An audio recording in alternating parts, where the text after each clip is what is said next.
more in depth about what you're trying to say and how it relates to the overall content of the course. So take that feedback and apply that to the final exam. Yeah. You should be fine.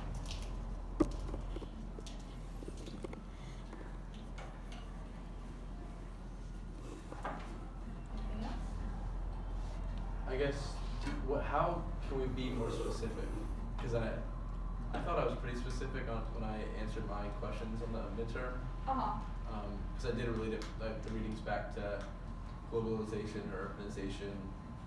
And how do I be more specific?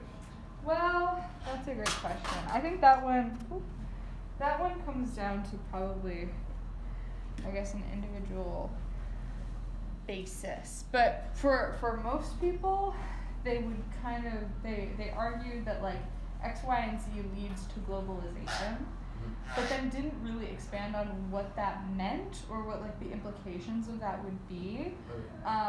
So I think it's more just trying to go in depth about like, okay, why do we care about globalization? Why does that matter in the context of what we've been talking about? Like, why does it matter for people? Why does it matter for societies, communities? How does this matter for government? How does this matter for culture? You know what I mean? So really going any of those routes, you don't have to do all of it, right? But like going any of those routes, it's just not enough to say that like this leads to globalization. Because that's not the point of this course. The point of the course is to understand why globalization in itself matters. Thank you. And the Boschkin reading has specific dimensions. Boschkin. In contrast to Sassen, who really does not elaborate those. Sassen uses a more narrow fiscal measure, Wall Street. And that's why we presented, for instance, Genghis Khan capturing military domination is totally the opposite, if you will, of Wall Street. But Genghis Khan conquered China and Russia. Never before was there so much land-based domination. And that may have been featured in the video we showed, which was even in the longer video. Its focus is military. But after they conquered Russia and China, they developed a lot more trade and drawing out more production into trade, which in turn they taxed. So they got a good chunk of money regularly without trying to dominate specifics. So Russia remained many principalities, dukes, fiefdoms, all kinds of things, without being a nation, without being whatever. That's the way it was. That's the way they left it. They just taxed it and helped it trade with the rest of the world. And recently, in the last month or so, the Pope visited Mongolia for the first time. I think the first time any Pope ever visited Mongolia, and said, "You were a model. Mongolia was a model of administrating smoothly and comfortably in a period when the world was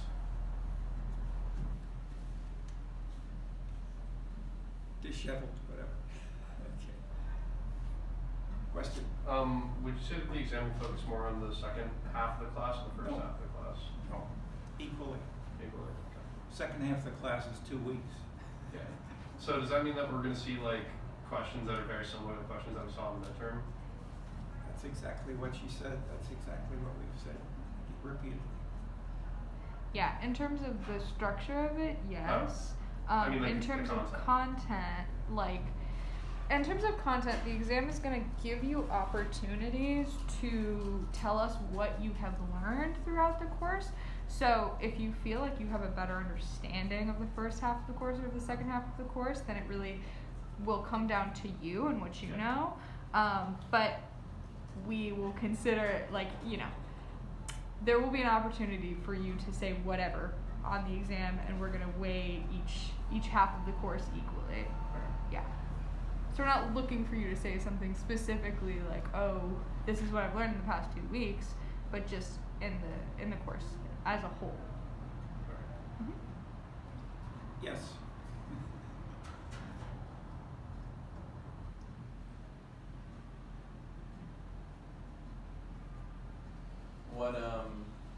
What few authors should we focus on to study for the final exam? As it says in the syllabus, stars. Stars. There's stars, 3, Yeah, 2, yeah. 1, none, and then ancillary.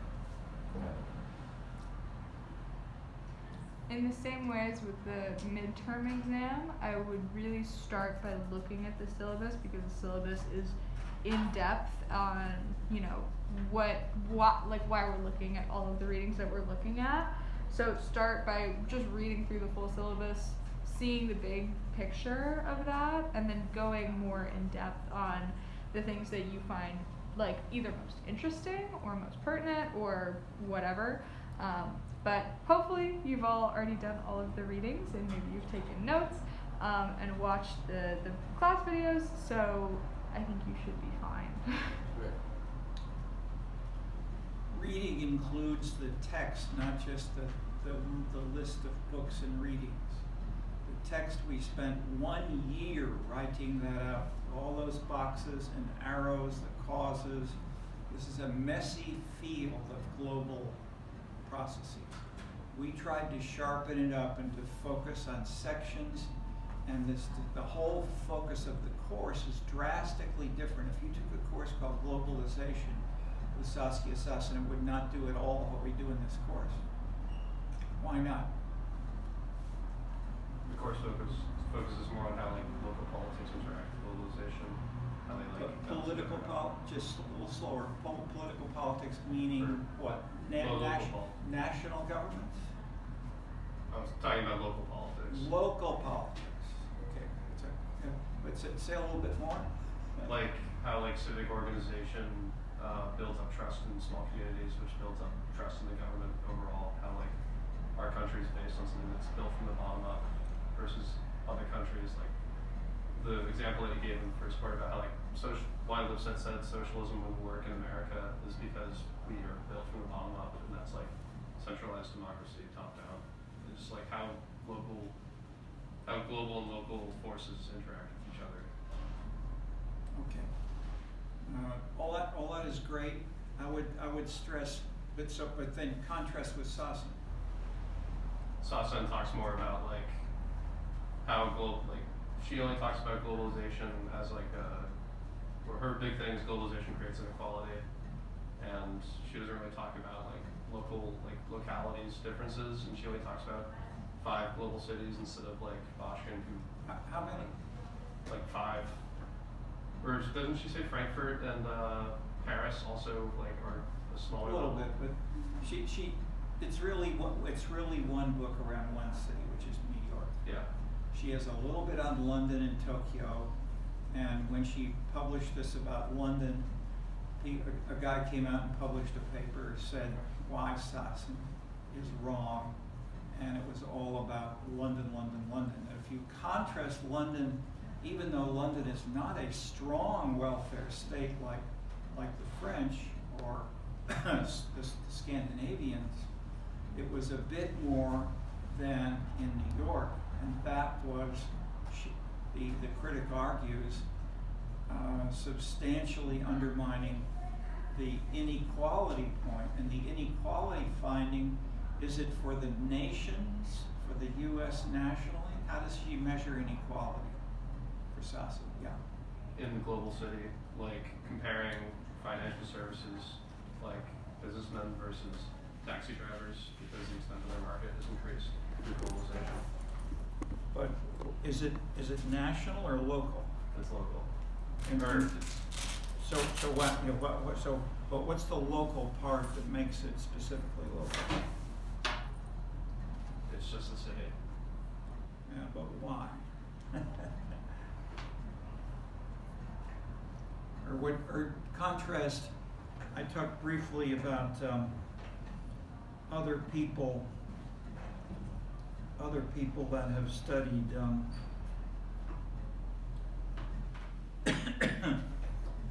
national inequality or cross-national inequality. That's where most of the data and most of the numbers are available in most of the published research.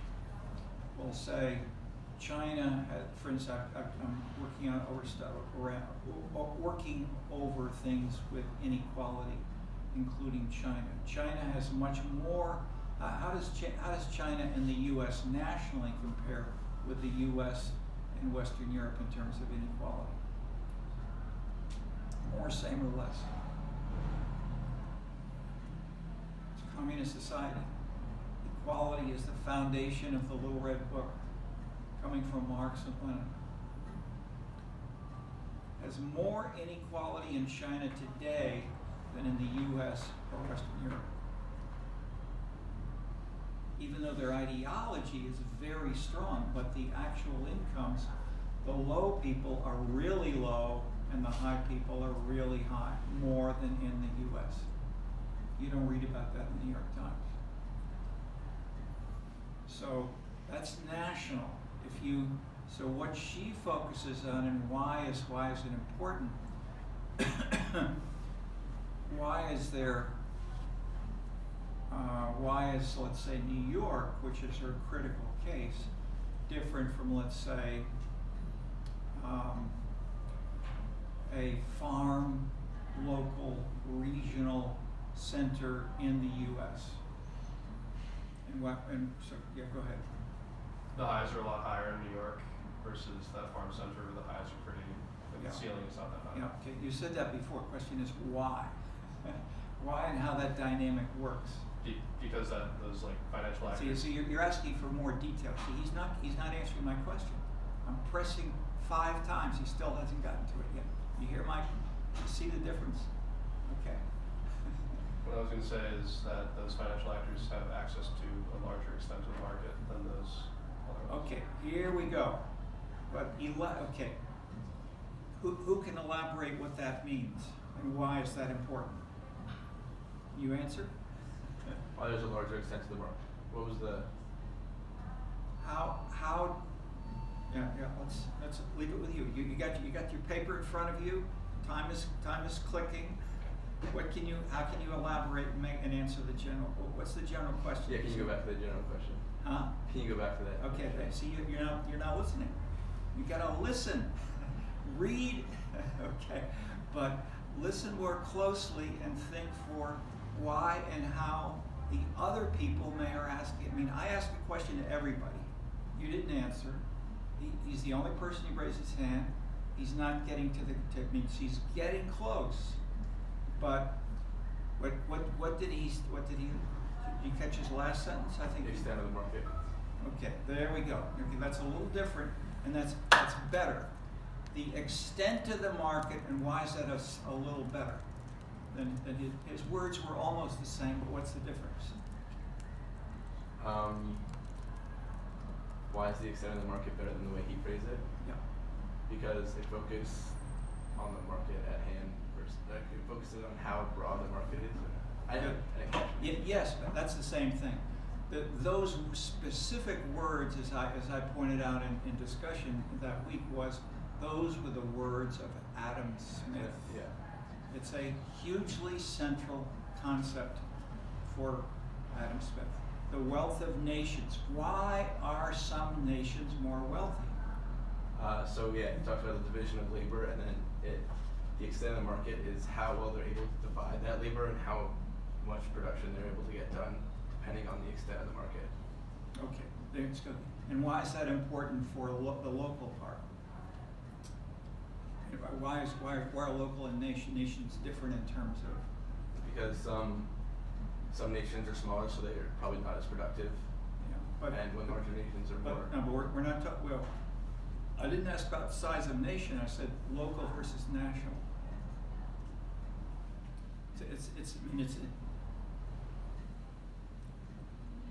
I'm asking the logic of the whole question and answer. And you're close. I mean, you're discussing this very well. I mean, you know this stuff, but you haven't. I'm trying to have you articulate the logic of the question, which is, why is the nation versus the local, and why might the U.S. be different from England, and why might Wall Street focus on make New York so different, and taxi drivers there be different from a farm, middle-sized, smaller town in the U.S. All those have the same answer to the same basic question, which is why so if you listen to those logically, and because you seem to know a fair amount about Adam Smith and you had some economics courses, that's great, but you got to put them together with the context, which you may not get so explicitly in an economics course, which is why it's here. Okay, we're stressing more the markets, but the context within which the market works, and the big key point which you gave us is the extent of the market, and why does that make Wall Street different from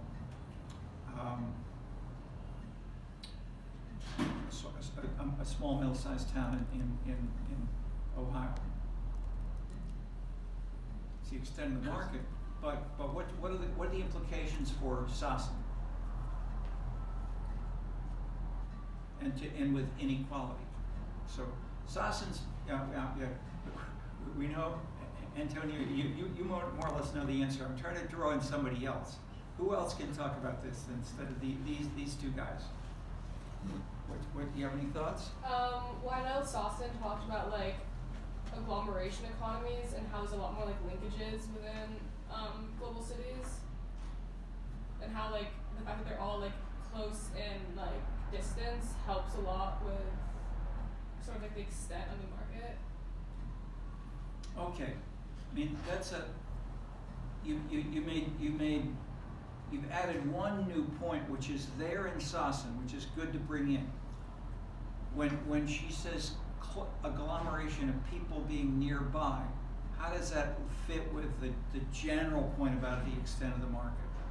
Well, I feel like related to like Adam Smith, like even like physical proximity kind of relates to how he talked about how fiscal or physical? Physical. Physical. Like, proximity also relates to like I think as we talked about like global market like openness, and like how like there's a lot of linkages, and that helps, and that kind of differentiates between a larger market and a smaller one. That's not what Smith is great. It's wrong for Sassen. At least it's wrong for the short sections which we focused on for Sassen. She's making the opposite point. She's making, and that's what I thought you referred to in that when you talk about physical proximity, her main point about physical proximity is how, who can elaborate that? Anybody else? Madam, with your mask on, could you say anything about that? What does Sassen say about physical proximity? I remember she talks about how inequality was created, but that I was kind of confused about how that's related to the extent of the market right now. Okay, and for sure, and that is the big point for sure. And how about elaborating in 2 or 3 sentences? You know, those. You all seem pretty much in touch with the concepts, but you're not easily and comfortably articulating how these pieces work, so that you could use yourselves next week or 5 years from now.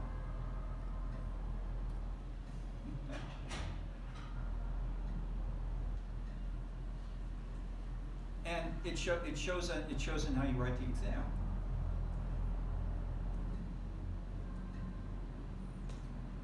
Okay, we now got two topics on the table. We brought in the physical part. Let's deal with that part and then come back. which is, because you made the point that the physical can link with the extent of the market. But and so I said how, but you then gave, in a sense, really the wrong answer. That is, you said because it is more open and more accessible.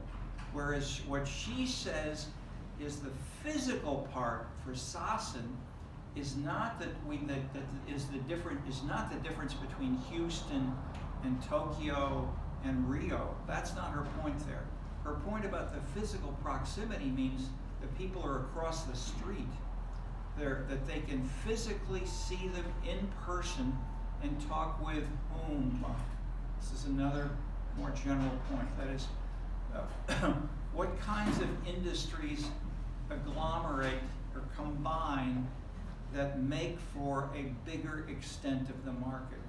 Is it stockbrokers? Yes, potentially. Who else could she, and we talked about some examples, but what kinds of industries make a bigger extent of the market around Wall Street or LaSalle Street in Chicago? And why are those important? And physically proximate, and that is, instead of being at 155th Street in Chicago, that's not physical proximity. You got to be, less than half a mile away, a quarter mile, 500 feet. That's what she's talking about.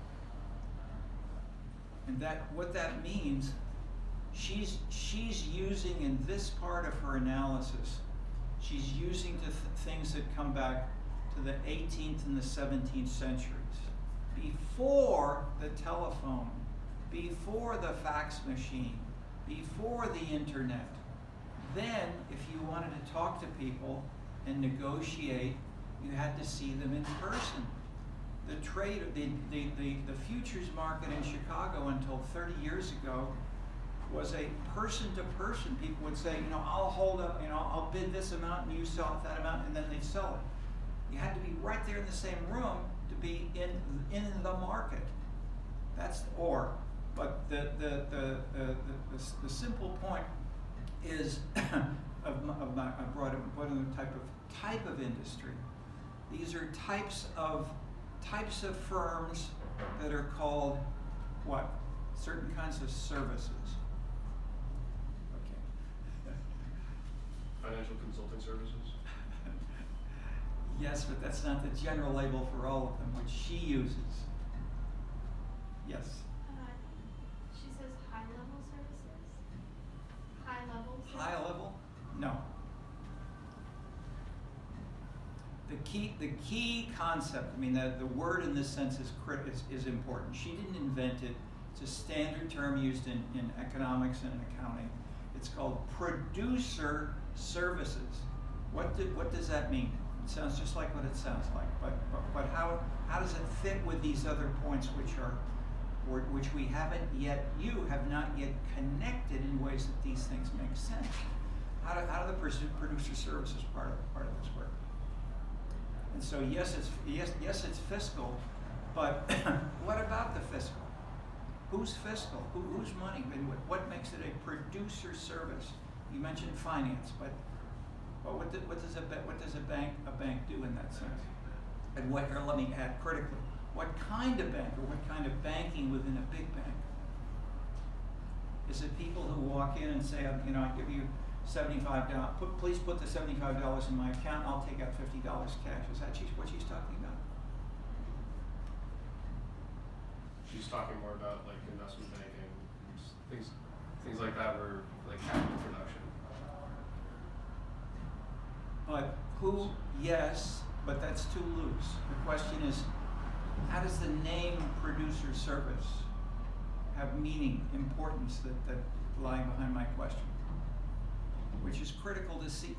It's important because it connects the pieces of what, it's one of the major points of our analysis, yeah.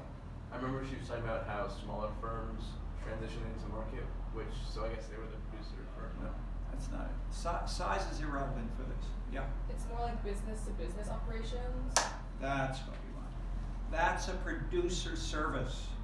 That's the point. It's not the size, it's not the size of the bank, it's not the size of the transaction. It's producers talking and exchanging money and jobs and producer. So if one is, so what's an example? Of like a business to business, like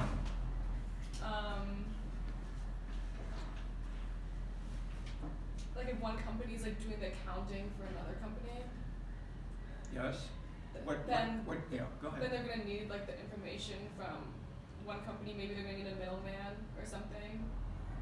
I don't know exactly how to answer that. No. The idea is you don't have. That is your first point about physical proximity. Is there is not a middleman. Okay. You can say I'm doing a total audit. I want to see, all these pieces of paper. I want to be able to look at these, physically. And if they're not in your office, I've got to go to the office which has those. Okay. So if we have a national, big or an international accounting firm, and they want to deal with a firm like General Motors, and that has, say, 200 different countries where it has some of its transactions, and you want to do an audit, you can't do that if you have one office in one city. You got to have a big accounting firm that has people in lots of different, maybe 100 countries, so that they can do. But the critical part of Sassen's point was, and this I don't want to over exaggerate, but this is what makes it distinctly urban and localistic in the sense of physical proximity. This is different from national dynamics or national inequality. But then, what makes a related point? What makes the cities, Tokyo, London, and New York, global cities? The title of her book.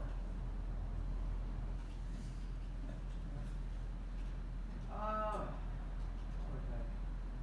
Sorry, I was over here figuring out because apparently there was a fee that I didn't know you have to pay for courses. You have to pay money for them apparently. I didn't know that. It's just like small fee. The question again, real quick. And anybody else who wants to follow up? Sorry, what was the question again? Go ahead. All these companies are in the same place. Like, it's just like a center for it. Like, an example being like General Motors has an office in New York, and some company in Beijing probably has an office in New York, and it's just a center for everybody to converse and exchange with one another. Okay, what's the difference between Beijing and a small city in China? Beijing has the centers from external companies in the U.S. and in India and wherever else, while that city in local China doesn't have the same outside sources. Yeah, they're like a lot more connected and influenced by other cities across the globe rather than their local economies as much, which also kind of results in the individual global cities production and their thriving being somewhat disconnected from the economies around them. So Okay. Okay. Yeah. Yes. How then and why does that generate inequality?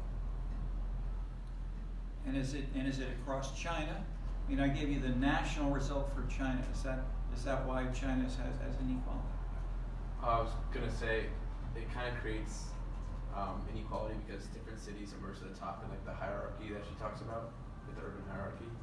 So I guess between different states there's different inequality, but I'm not sure if it's within. What makes Beijing higher compared to a place that's lower? Or in terms of the answer you gave us before, the extent of the market. They have a broader range of connections and producers, like you mentioned, they have producers or more business operations. Yeah. So it makes it a larger market. Yeah. And then how might that generate? So Beijing and New York have got more producer services. They got a bigger extent of the market. How does that generate inequality, and what's the dynamic of inequality? That's what I'm getting at. Yeah. well, inequality, so it's on like, well, you mean like in regards to the like country that the global city is within, or in regards to the people within the global city? What she stresses or what you should be looking for, the causal dynamic, not a name, not a term, but the main thing I'm trying to get at when I mention a specific term is not to memorize something, is to understand how the model works. Yes. Like a big consequence of like Beijing having a concentrated amount of like connectivity is that they have a lot more like political and cultural influence as a result compared to a smaller city. So that way, like most of the politics are going to be like in favor of those companies and those individuals living in the locations that have a greater amount of political and cultural influence. That sounds like more influence in Beijing, but it doesn't explain inequality. Well, like politics will be like the political decisions will be like made based off of the interests of those companies and those individuals living in the areas with greater influence. And that'll obviously lead to inequality because people's interests will be ignored in other smaller cities. But from the logic of what you're saying, I think, logically, Okay. doesn't that imply that Beijing would be higher and everybody would be more affluent and other places would be lower in the rest of China? Okay, yeah. That's what you're saying. Okay. So that does not explain, so the inequality which might be there is between Beijing and the other places. Is that what Sassen is saying? No. No. So then we need something else. Yeah. I think the argument she's trying to make about like economic inequality is that the highest actors in a city like New York are like their extensive market that they have from their job allows them to become a lot richer than like the base like taxi driver or maid who like does not have the same access to the extensive market, still lives within the city.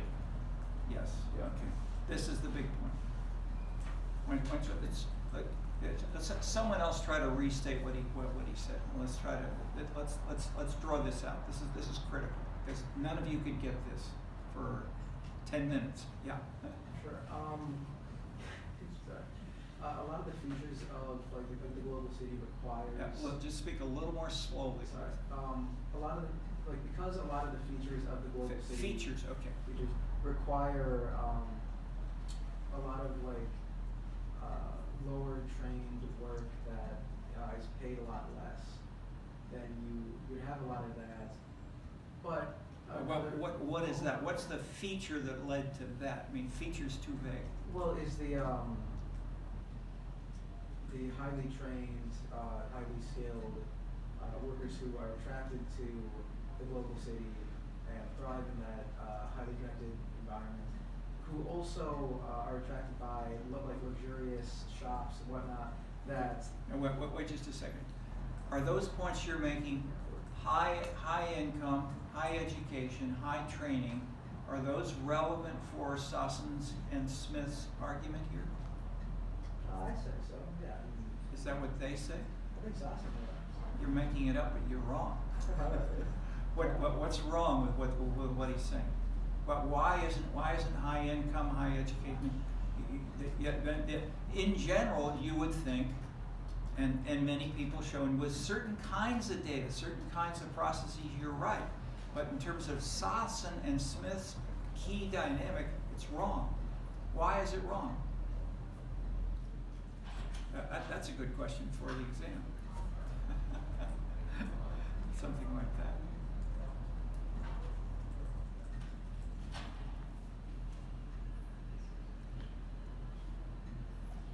What drives? I mean, you almost said this 15 minutes ago. What drives the whole? What drives the process? I mean, you specialization. Most of you. I mean, yes. Specialization. So and the specialization, the extent of the market gets bigger. Yes, but how does that lead to inequality? Say of income.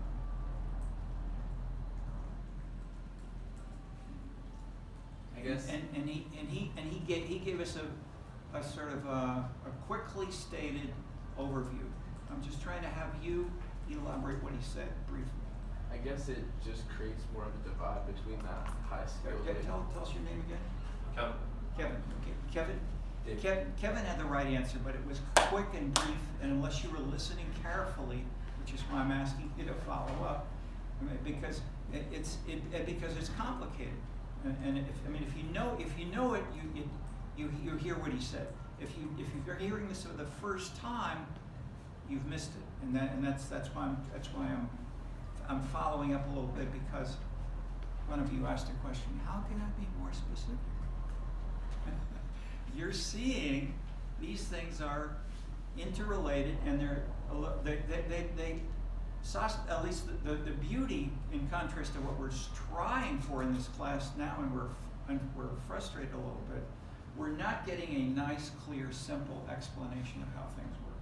She writes this as if, oh, this is just the way it works, very logically. As she doesn't say, I'm giving you a big theory, no equations, nothing like that. She just writes it, makes it sound that way. But you have not been able to articulate that and see the logic. So but she's drawing on, just remind you, she's drawing on what two big conflicting bodies of theory that she's drawing on. She doesn't cite. That's what we said. Yeah. Wait, I have a question. Are you saying that it's wrong to say that she thinks that people reward high-skilled laborers over low-skilled laborers, and that's the reason for inequality, and that's wrong?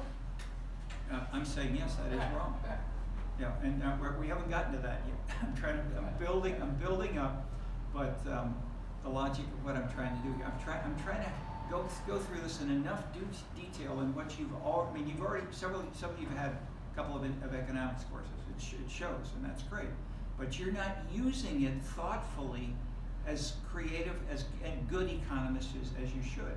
Or anybody who's an educated person ought to know this if you've been, especially around the USC.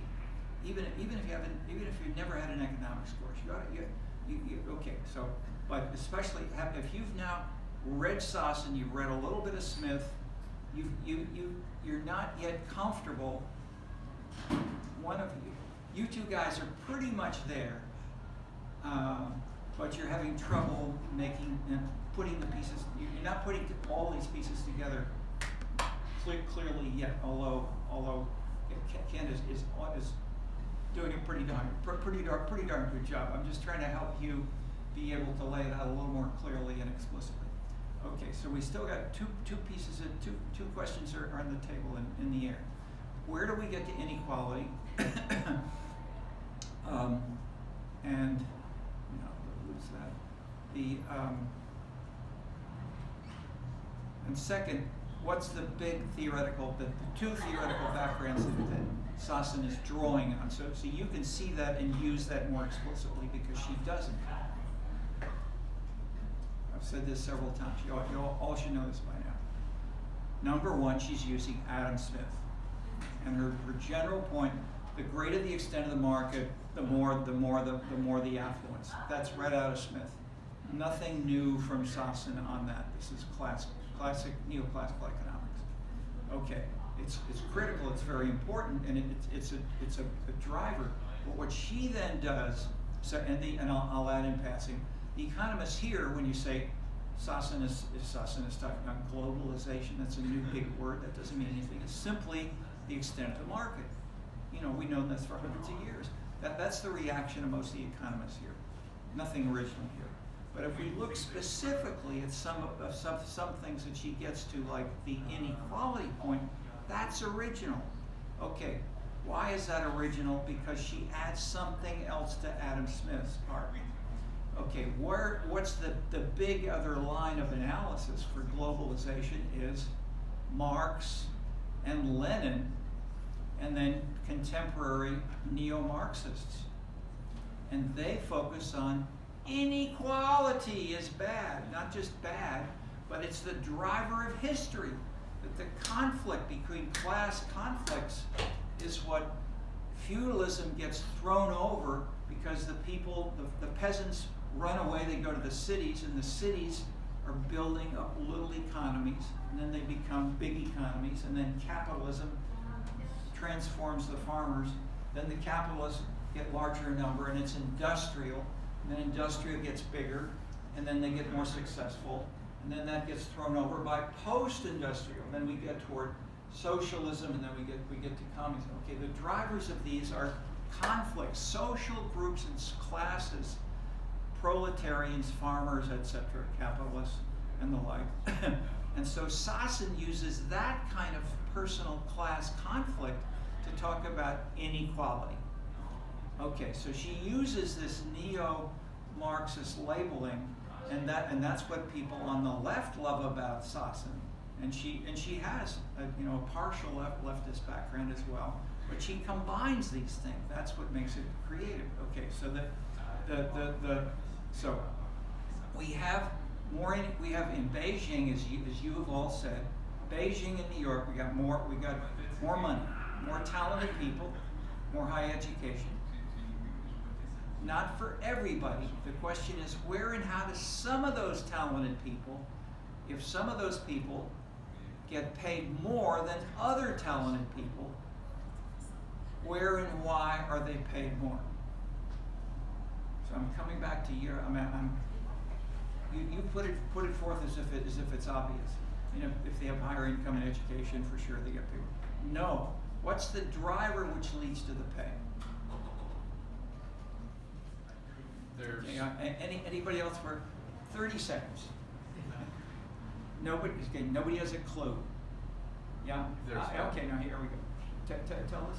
But pull your bench down for a second, because you've got a hand up. Yeah. Maybe if you are in a position where you can create more wealth, then. Are we turning around a little bit? What's your name? Sophia. Sophia. Okay, go ahead, Sophia. Maybe if someone's in a position where they can create more wealth for the company, then they're more valued, so they would get a higher pay. Yes, exactly. But add another sentence of what is the why? Why do they generate more money for the company? It's a pretty simple question I'm asking now, but just explain a little bit more. Sorry, can you repeat the question? You said the reason they should get paid more is because they're generating more money for the company. Yes. Why are they generating more money for the company? In addition, maybe they've got a PhD, maybe they have, they're highly educated, they've got lots of talent on IQ tests, but how do they use that to make a difference? To make more money for the company?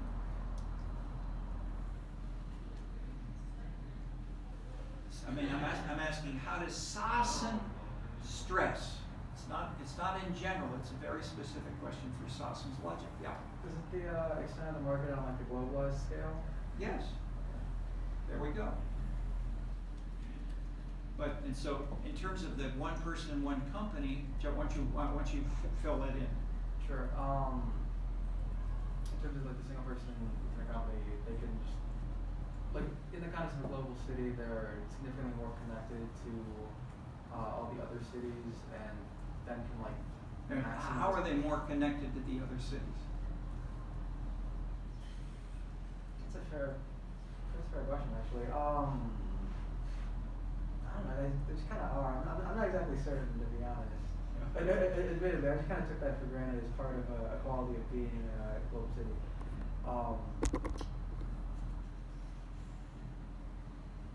Actually, it's a good question. No, I'm not really certain. Wait, I'm confused. Yeah. Which individuals are we comparing? Like two individuals who are like literally in the same job? Why does one make more of an impact than the other? Is that the question? So like the same skill level, same education. You're rephrasing it in a slightly different way, but I'm trying to keep it a little. What we say to simplify. No, let's not try. Let's stay with. We've got one person, PhD.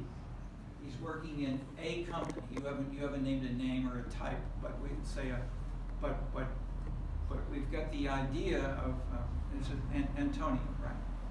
Antonio has stressed that people, and it's good to get in the discussion, because many people would say, many things you reach say. You know, you get high education, you get paid more. Okay. There are exceptions, and what I'm trying to have us look for, where and why. Let me add one more point in between. How often is that kind of A leading B, that higher income leading to more pay? Is that 100%? So you get, that is this a correlation of 1.0, a perfect correlation that everybody who's more highly educated gets paid more? For sure not. So how long, so just a quick thing that I've said a couple of times, which you ought to take away from this course. How strong is any relationship in between the heart and blood pressure and these other things in biology, in economics, in political science and sociology? All these things roughly have the same strength of relationship among them. That is, they explain, if we talk about shared variance of things going up or down together, the way people often talk about this and say, we have about 15% shared variance. So if you know people's education, you can only guess 15% of the time how much they're going to be paid. 85% of the people who have PhDs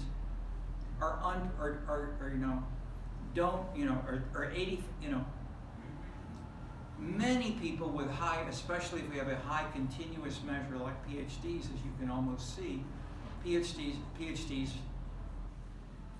are certainly not the people who are highly paid. Okay.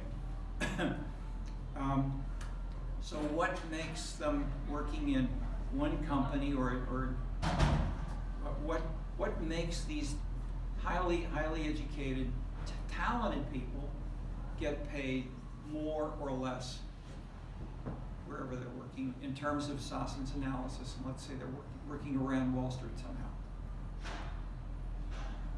Presumably just be the connections they would be able to have globally, and then the efficiency that they would be able to Yes. Okay. That's the critical point. So even if you've got a lot of talent, a lot of education, if you don't have those connections, or it's not a dichotomy. The question is, the bigger the extent of the market you have. So you're selling something, and you can only sell, in the U.S. You can only sell in North America. You can only sell in the Western. That you're limited.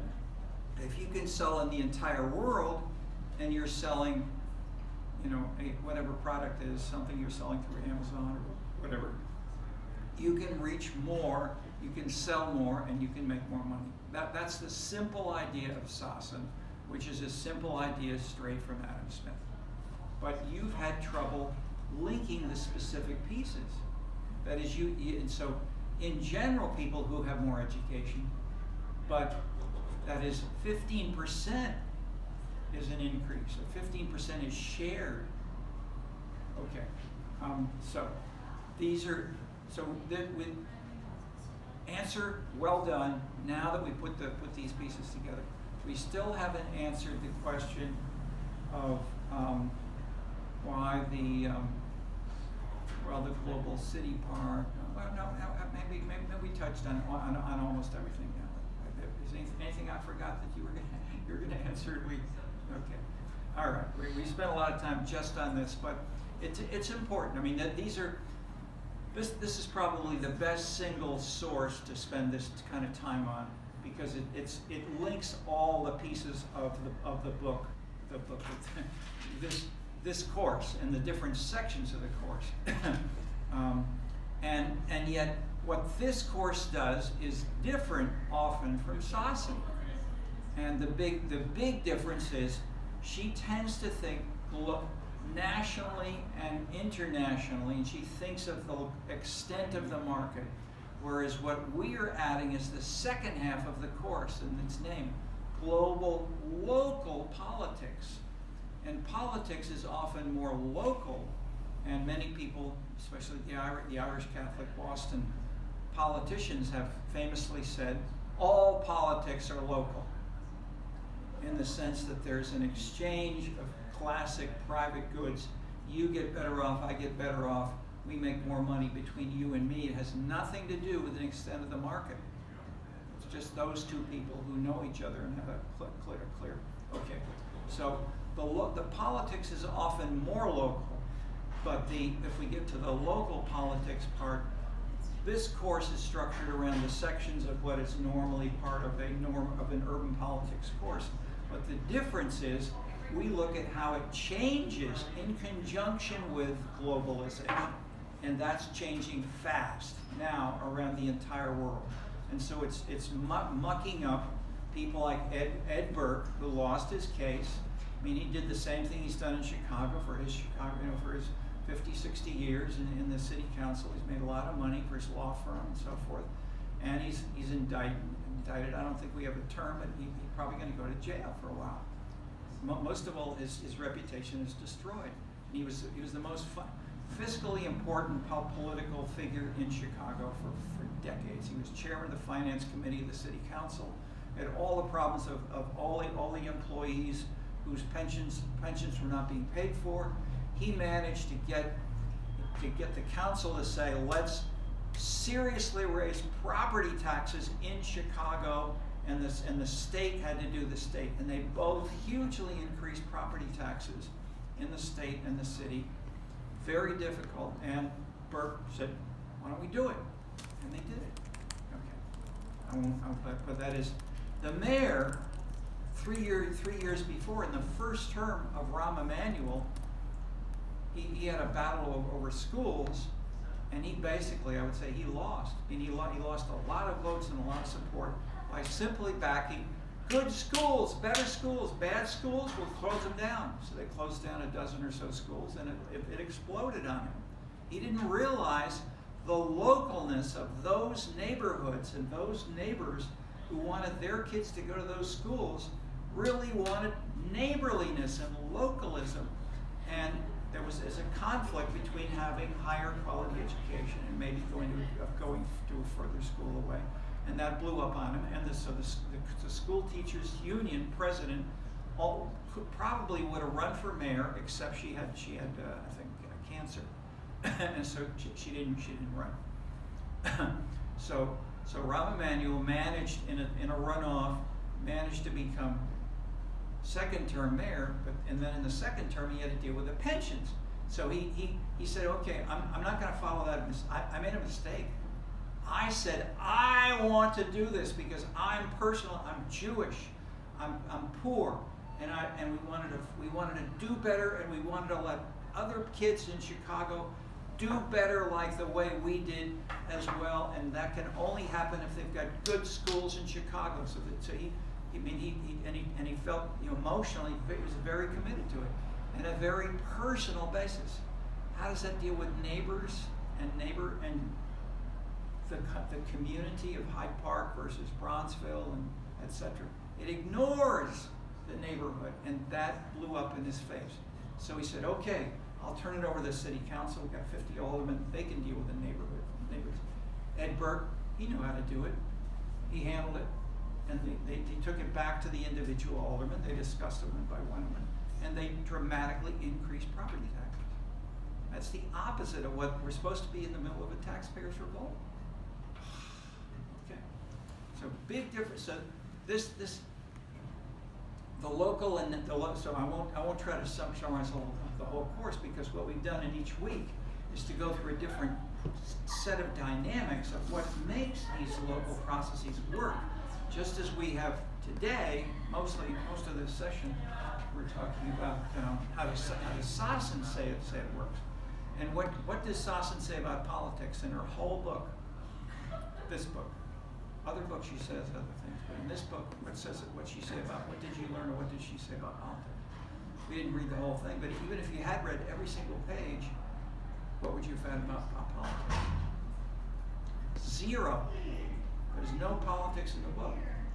And I taught courses with her, and I said, kid, you're leaving out all there's no politics. I mean, you've got all kinds of political implications. You're talking about inequality, it's bad, it should be changed. Who's going to change it? Where and how is this going to work? And so forth. And so She listened to me and she changed because she wrote new books. And there's a lot of politics in other books she has done. She then revised that book right here when she was here with one of the PhD students. They rewrote the book. So they got new numbers and it's better written and so forth. But there's still zero politics in the book. So what we do in this course is to point out the dynamics of politics, which can be about this and that, the different topics we've gone through the course.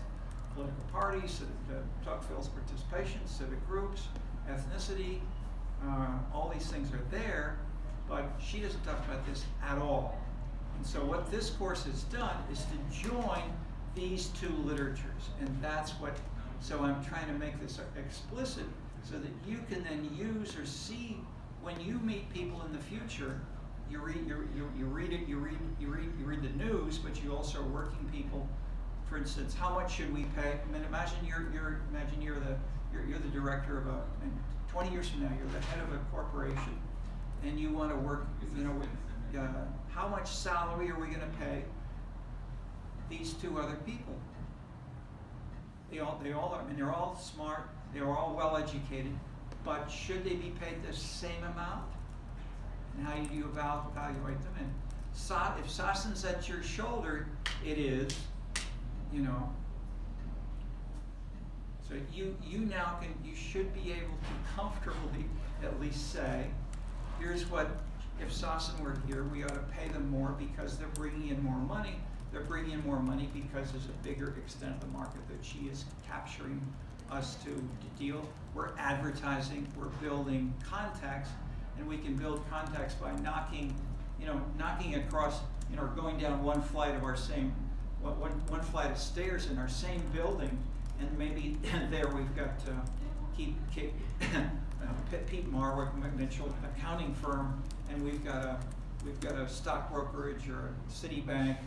The two of them can talk to each other right here, and that way they can reach more and engage in more financial transactions because the geographic proximity permits the global proximity if they're the right kind of people nearby. And it's not the fact that they're nearby, the fact that they each have overlapping global staffs and expertise, making it possible to handle legal subtleties in Afghanistan when you've also got people who are defaulting on their loans. What do you do when they're defaulting on the loans when you're in Afghanistan? You need some people who know that answer, and not most of us don't. Okay. All right. Other questions? Anything else? Similar or totally different? Yes. I have something completely different. You mentioned how in the book Trees and Real Violence, I had a question about how you said the transformation becomes larger and harsher outside of the Northwestern European cultural region when people are shifting from clientelism and old style politics into new political culture. Why is that more extreme when it's outside of that? Okay. Good question. Who can help answer that? We talked about this for 10 minutes in class, maybe 1 or 2 sessions back. But I mean, more generally, what's distinctive about this city? Even if you've never been here before, you live in California or China, whatever. But if you're here now, what makes this city? This is the most important major city in the entire United States for one big reason. One simple. I mean, there are many things, but the history and the culture and the answer to this question is the same. Why is Chicago drastically different from Houston, from New York, from San Francisco, from Boston? What makes Chicago different?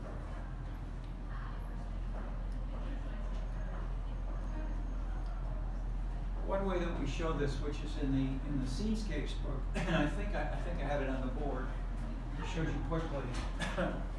We looked at the most frequent amenities in the entire U.S. What kinds of little shops the other people call them industrial categories. But we have things like what kinds of firms do we have? Right near the top are pizza firms and churches. Okay, but when we go beyond churches and we contrast churches in Chicago with any other city in the U.S., let's say New York. New York is bigger than Chicago. But if we contrast the two in terms of the numbers of types of churches, how in New York and Chicago are very different. New York has something like 700 Roman Catholic churches. How many were there in Chicago when the same year we collected that for Chicago? It was around 1,200. New York is roughly twice as big as New York, or as Chicago. If New York has 700, Chicago should have 350. Instead, Chicago has around 1,200, 1,200. Chicago has a lot more Roman Catholic churches than New York. This is why Chicago is very different from any other American. That is, you may have some small cities where there may be 100% Catholic, but Chicago has got more heavily dominated, not only the numbers, but the style of the local political system is Roman Catholic influenced.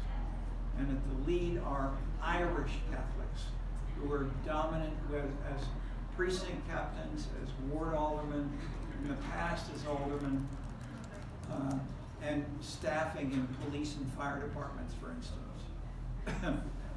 And then what I did in my paper, which is summarized elsewhere, it's called The Irish Ethic and the Spirit of Patronage, shows that those sectors like fire and police, in those cities where we've got a not just Irish Catholic. Irish Catholics are I think they're maybe 8% of the U.S. I mean, blacks are much larger. But the Irish are much more politically successful in those places where there are others who are Roman Catholics. Because Roman Catholics more often vote for the Irish. Whereas, what did Dorothy Tillman say? Did she say, if you're going to vote for someone and you're a black and I'm black, and I wonder if she was a black organizer, who are we going to vote for us in the council? What are the things which we're going to try to do both in the South and then in Chicago?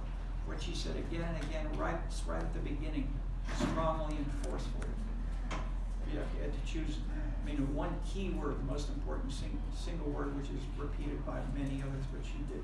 What was dramatic was how, with her hats and with everything else, she felt so strongly about this. And what you don't get with the Irish Catholic Chicago politics, it's the opposite. What did she bring and what did she clash with these Irish? Well, I asked the question, I asked her in the question, when you came from the South, what churches could you stay in? And her answer, basically, the black churches would not welcome us, even though we were black. We couldn't stay in black churches. And why did she explain this? Because the Irish and that Irish leader named Daly had paid them off so much and so royally that they were supporting him, even though he was Irish Catholic. And we were black, and we're Martin Luther King, we're national leaders.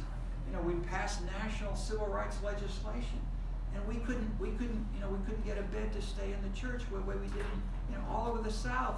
Any of the black churches, they just walk in, and 50 of them would spend a couple of nights there.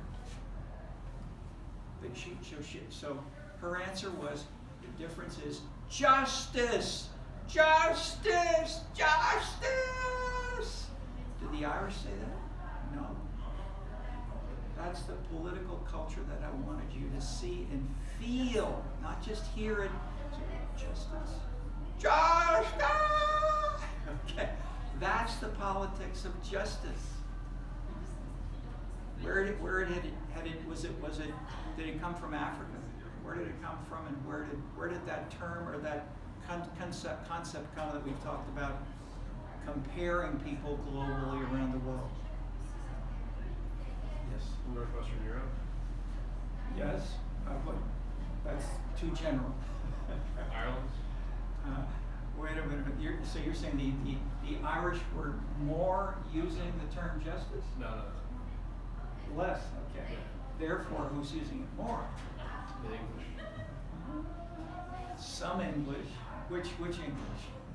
Protestants. And why? Because yes, Protestants, yes, but which Protestants and why? And who had studied it? You all know about this if you put the pieces together. Famous book, famous author, not just in this course. That answers that question. You all should be able to. You talking about Weber or? Yes, there we go. Is it Episcopal or is it Episcopal?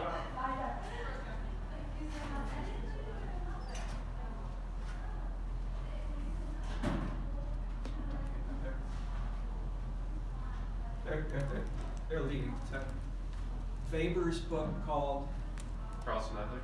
Yes, okay. In the Protestant Ethic, which groups said justice? Episcopalians? No. Yeah, a little bit, yes. It's the Lutherans or the Calvinists? Okay, what's the difference, and why is the right answer to that question? You all should know this. It's part of your general education. I mean, this is not just this course. I mean, many other courses you have to read this kind of stuff. Okay, why are the Calvinists different from the others? You all should know this. Yeah. Predestination? Short answer is no.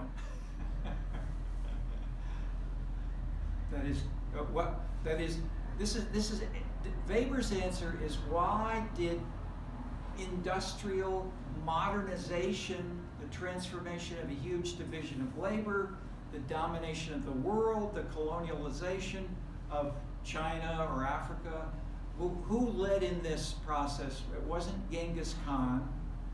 Who was it? The English. Why did the English have such a huge colonial empire with India and the U.S., Australia, all of that, and spread across the oceans and so forth? the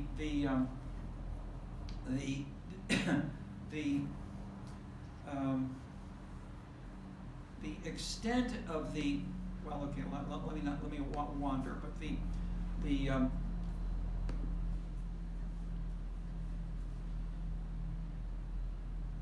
probably the one simple key point is doing good works and being committed to that as a moral obligation to do your job and to respect others around it and to make it work. That is, you don't just say, pay me my salary and I'm going to just, get my pay, have my time card, and not care about the quality of the job. I want, if you say, I'm concerned, that is, and so I'm concerned about doing my job well, not just because I'm paid or whatever, but because I want, there's and that you can call this an aspect of professionalization, but professionalization implies you got a master's degree, you got a BA in doing this. The Calvinism is before that. It's when you brought up as a kid. You've got to do this. You've got to work hard. You've got to do things well, and that in turn, Weber stressed and others stressed, Gorski and Tocqueville and others, essentially. Why do we have local democracy, and why does Tocqueville hold? Because citizens are talking with each other, and they trust each other, and they trust with the Word of God. This is the Eleazar added the piece of this. That places like Plymouth, Massachusetts, they created a covenant with God, and Moses gave the Jews, when they came back from Egypt, this set of views, this set of principles, which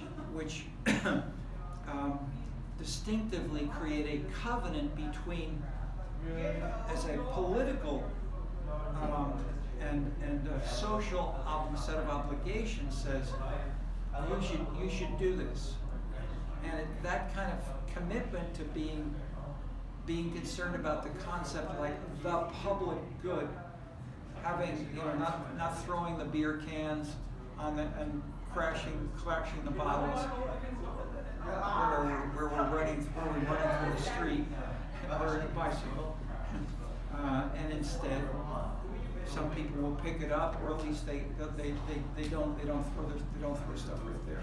Okay, so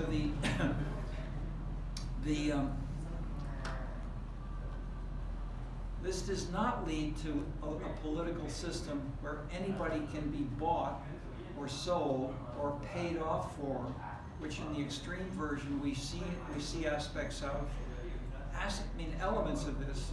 I won't name names, but there's plenty of stuff you can see in the newspaper which you're covering. But the point is, the sense of the Calvinism and the other quick piece of making it local is that the local Calvinist church, big distinction between the Lutherans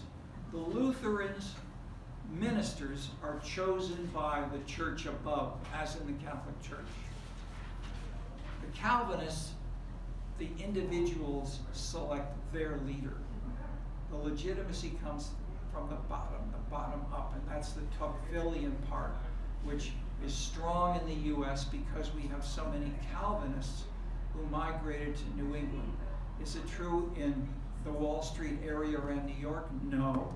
Is this true around New Orleans or Alabama? No. This is true in New England and then across the West, as Elazar showed, through northern Michigan, through Minneapolis, through Seattle.